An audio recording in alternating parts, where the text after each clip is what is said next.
Hey guys, this is the beginning of a new series, Electronics for Kids. By the end of this series, you'll be able to make simple circuits in TinkerCAD using LEDs, batteries, cells, and also code them using an Arduino. In today's video, we're going to be learning about the basic components that can make up an electrical circuit. So to first make an account, go to tinkercad.com and follow the steps that you see below and create a personal account. You can sign in with your Gmail or use a username and password. After creating a new account, you can go to the main page and you can select circuits. And to create a new circuit, you can select the button on the bottom left. And when you create a new circuit, you should see the following page. Up here, you can change the name of the circuit. And for now, I'm going to keep it as this. Next, you can drag and drop parts from here, as you can see. And whenever you select a part, its properties show up here and you can edit them. When you finish building your circuit and you want to simulate your circuit, then you can do that by pressing Start Simulation over here.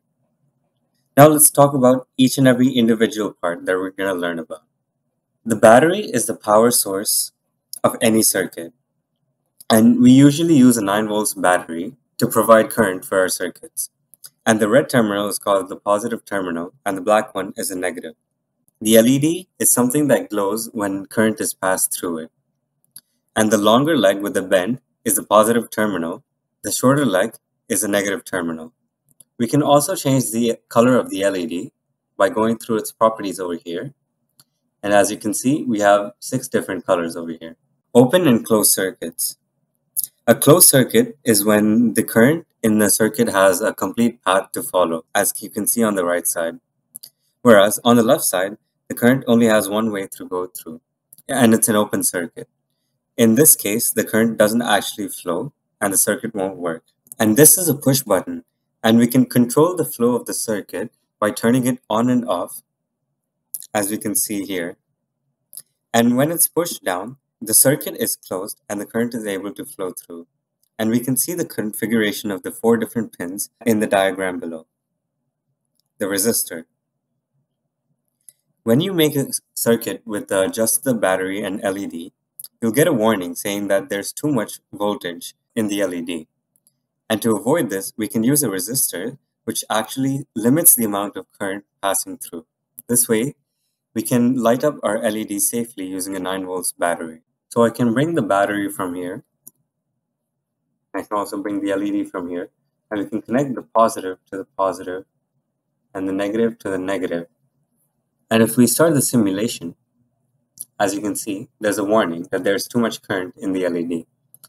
And to stop this, we're going to delete one of the wires and connect it to a resistor and then plug this in. And the resistor, we can change it to 220. Should be a good number. And now if we start simulation, as you can see, the LED glows up. A breadboard is just a tool we use to minimize the amount of wires in a circuit. As you can see in the diagram below, the green lines and the blue lines and the red lines are how the dots are connected to each other on a breadboard. And to build a circuit using a breadboard, we can bring up this breadboard small option over here. And let's plug in an LED. And let's also bring in a battery. Now, we can take the negative and plug it into the negative like this, and the positive to the positive. And I can also change the color of the wires here. So after doing that, let me connect the positive terminal from here to the LED over here. And as you can see, there are no wires from here to here, but the current still passes through like this, comes over and comes through the LED like this. And now we can just bring a resistor over like this.